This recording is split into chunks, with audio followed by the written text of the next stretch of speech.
कर्ण की उदारता। एक बार भगवान श्री कृष्ण पांडवों के साथ बातचीत कर रहे थे। भगवान उस समय कर्ण की उदारता की बार बार प्रशंसा करते थे। यह बात अर्जुन को अच्छी नहीं लगी।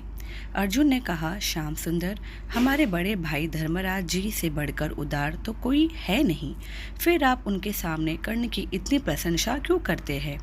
भगवान ने कहा, यह बात तुम्हें फिर कभी समझा दूंगा।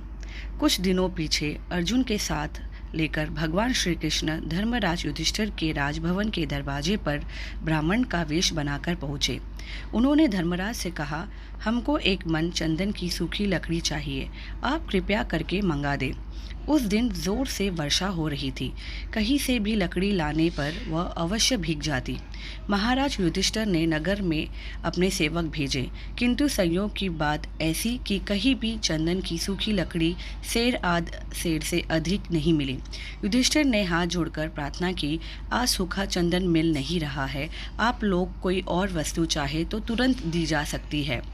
भगवान ने कहा, सूखा चंदन नहीं मिलता तो ना सही, हमें कुछ और नहीं चाहिए। वहाँ से अर्जुन को साथ लिए उसी ब्राह्मण के वेश में भगवान कर्ण के यहाँ पहुँचे। कर्ण ने बड़ी श्रद्धा से उनका स्वागत किया। भगवान ने कहा, हमें इसी समय एक मन सूखी लकड़ी चाहिए। कर्ण ने दोनों ब्राह्मणों को आसन पर बैठाकर उनकी पूजा की। फिर धनुष चढ़ाकर उन्होंने बाण उठाया। बाण मारकर कर्ण ने अपने सुंदर महल के मूल्यवान किवाड़, चौखटे, पलंग आदि तोड़ डाले और लकड़ियों का ढेर लगा दिया। सब लकड़ियां चंदन की थी। यह देखकर भगवान ने कर्ण से कहा, तुमने सूखी लकड़ियों के लिए इतनी मूल्यवान वस्तुएं क्यों नष्ट की?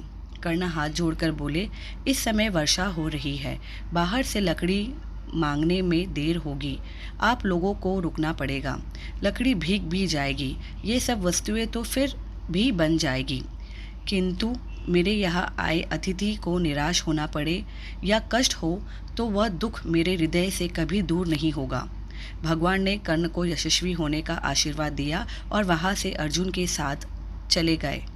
लौटकर भगवान ने अर्जुन से कहा, अर्जुन देखो, धर्मराज युधिष्ठिर के भवन के द्वार चौखटे भी चंदन की है, चंदन की दूसरी वस्तुएं भी राजभवन में हैं, लेकिन चंदे मांगने पर भी उन्होंने वस्तुओं को देने की याद धर्मराज को नहीं आई और सूखी लकड़ी मांगने पर भी कर्ण ने अपने घर की मूल्यवान वस्तुएं तोड़कर लकड़ी दे दी।